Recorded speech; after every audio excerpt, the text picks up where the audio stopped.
Well, this will make the loss feel a little bit better, I suppose. Shut up and sit down.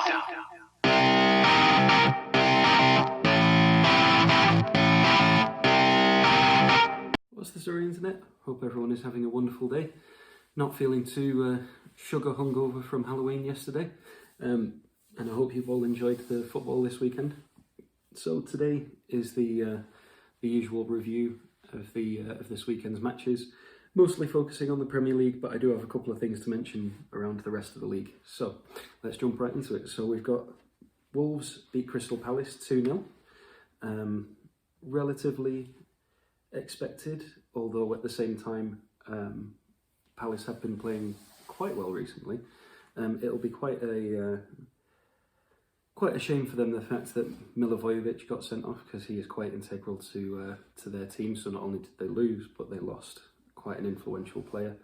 Daniel Podence is looking very good, so that'll make Wolves fans very happy.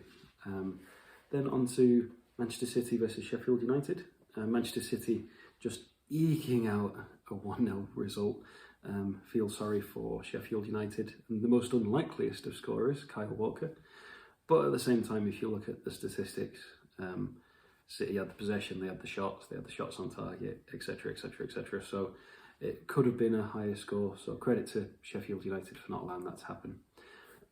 Excuse me. Chelsea 3, Burnley 0.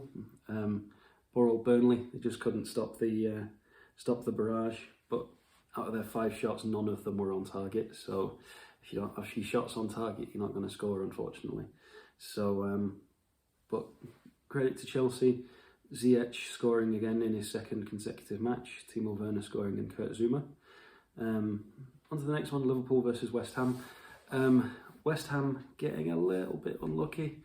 Diogo Jota had a goal disallowed, and then 3 minutes later scored, and there was no opportunity of that one being disallowed. So, but West Ham played relatively well. I mean, they did take the lead, so that tells you everything you need to know. The Mohamed Salah penalty, not sure about it. Obviously it's subjective, and obviously I have a certain amount of bias, but at the same time I think it was a bit of a soft call personally. So, next one, Southampton versus Aston Villa. Credit to James Ward-Prowse scoring 2 goals on his 26th birthday. And Danny Ings scored, and Yannick Vestergaard as well.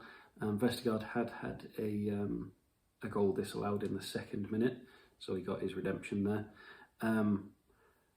It was 4-1 in the 88th minute, and then all of a sudden, out of nowhere, Aston Villa scored 2 more goals. The Jack Grealish one, not sure what the goalkeeper was doing there, but the whole team just switched off, and it just slid into the back of the net. Big talking point though is Danny Ings' injury. It'd be interesting to see how drastic and how long of an injury that is, because he's such an important player for Southampton. Who would they have to replace him, really, at the end of the day? Maybe throw James Ward-Prowse up front, but yeah, I think they'll be hoping that it's not a long-term injury. So we'll just have to see as time tells. Newcastle 2, Everton 1, another bit of a shock result there. Callum Wilson with the penalty and then scoring the 2nd goal, and then who else but Calvert-Lewin with the Everton goal. Everton dominated the match, but that doesn't always mean that you win. So yeah, I'm not sure what's happened there. They've been on a sort of a downward spiral ever since James Rodriguez had that slight knock. So it'll be interesting to see if they can turn that back around. We'll see. I mean, they've got Carlo Ancelotti, so they shouldn't be too worried. It's just a case of keeping the players motivated. So, interestingly though, after these results, puts Everton in 3rd, Southampton in 4th. So Southampton have done very well to get to where they are. So, next match, Arsenal 1, Manchester United 0. Never a penalty in my opinion. Paul Pogba got the ball, but that's football. At the end of the day, people will say that the Manchester United penalty for Brighton shouldn't have happened, so this is karma in a way. So, but neither side really deserved to win. You could say that United probably had the better chances in the second half, but neither team really looked like they wanted to win at the end of the day. So, yeah, I think a 0-0 would probably have been the fairer result, but that's football at the end of the day.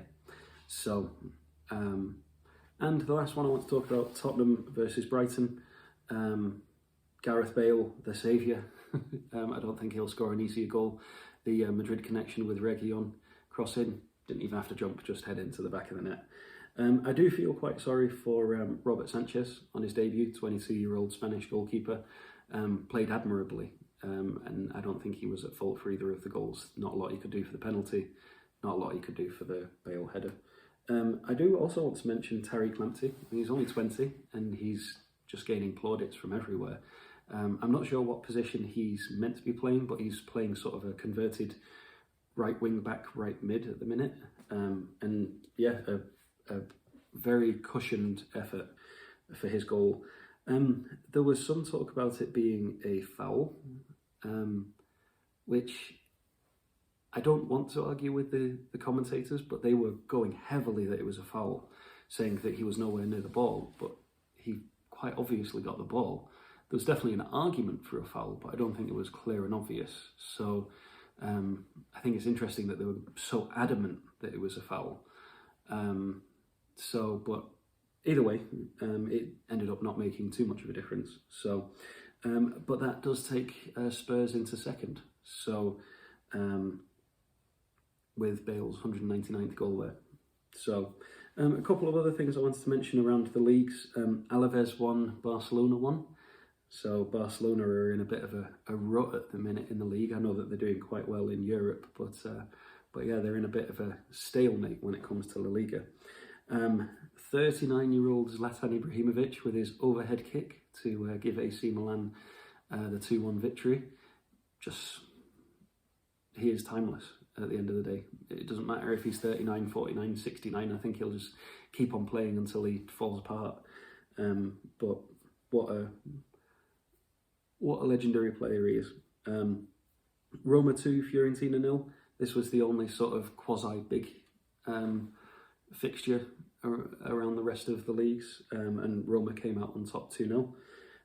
Cristiano Ronaldo returned, came off the bench, scored twice. So credit to him, ended up winning 4-1. And then Mönchengladbach beat Leipzig 1-0. So it seems like the 5-0 loss to Manchester United has knocked their confidence a little bit. So it'll be interesting to see if they can pick themselves up from there.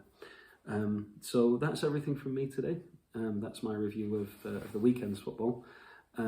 Tomorrow I will review the 2 Premier League matches and then preview the Champions League matches. Do the Tuesday matches, and then on Tuesday I'll do the Wednesday fixtures. So yeah, I hope everyone is staying safe and keeping out of trouble, and I hope you all have a wonderful day. Thank you very much for watching, and ta-ra for now.